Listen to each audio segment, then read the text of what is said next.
Tonight, CBS 12 News is taking a closer look at a deadly crash in Wellington. A mother and child killed, found inside their car, which had driven through a fence into a tree and caught fire. But Jim, the facts of this case are baffling. Yeah, and as investigators search for answers, the victim's family tells I-Team's Danielle Wall they believe foul play could be involved.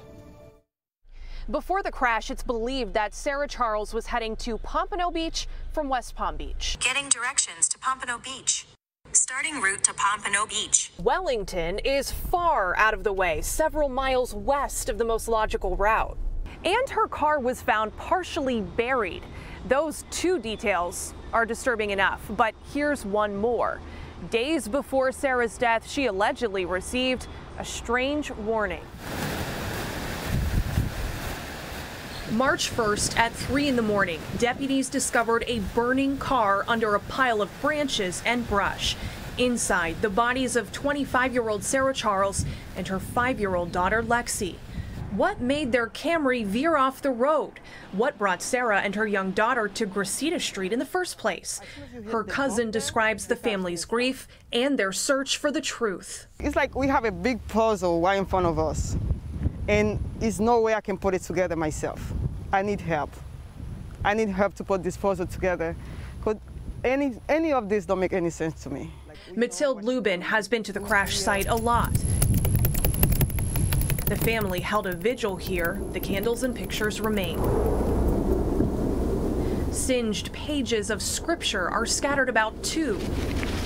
From the Bible Sarah kept in her car. Like many other South Florida Haitians, Sarah's faith was a big part of her life. I come here almost like every morning. I'm looking everywhere to see like if something can click, like, you know, what she come and do here. Mathilde and other family members report that days before the crash, Sarah's ex said something bad was coming if she wasn't careful. Why is it so important for you and your family to understand what happened? It's really important to us because she was like somebody's daughter, and she was a mother. She was a sister, a good sister.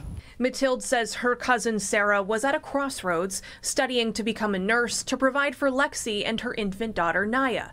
She was also getting divorced and had recently moved out of the home she shared with soon-to-be ex-husband David Figaro in Pompano Beach. Sarah would often drive from her new apartment in West Palm to Pompano to pick up the baby. And that's where her daughter said they were going the night she died. So how did they end up in Wellington? David Figaro tells the I-Team he doesn't believe Sarah was heading to his house. She wasn't coming to pick up my daughter that night.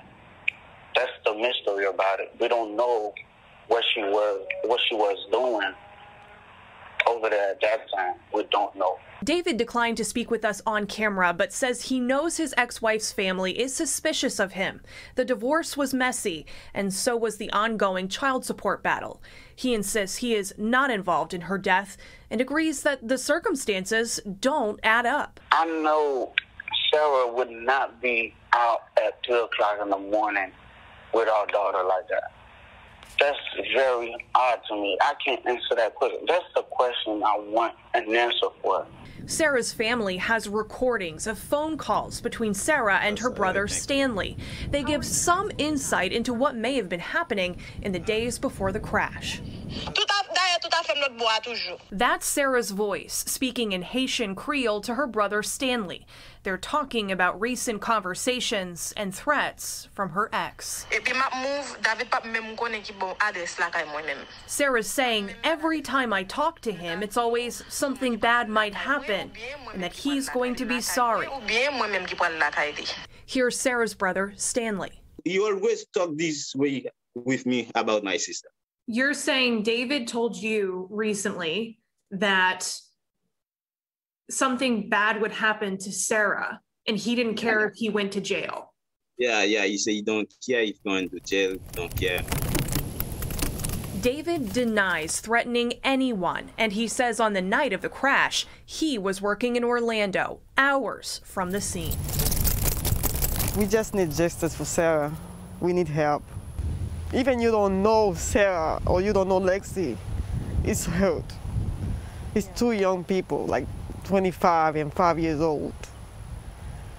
It's very hard. We asked the sheriff's office for a comment for this story. They would only say this is still an open and active investigation. The I-Team will continue to watch this case and bring you any new details as we get them. For now, I'm Danielle Waugh, CBS 12 News.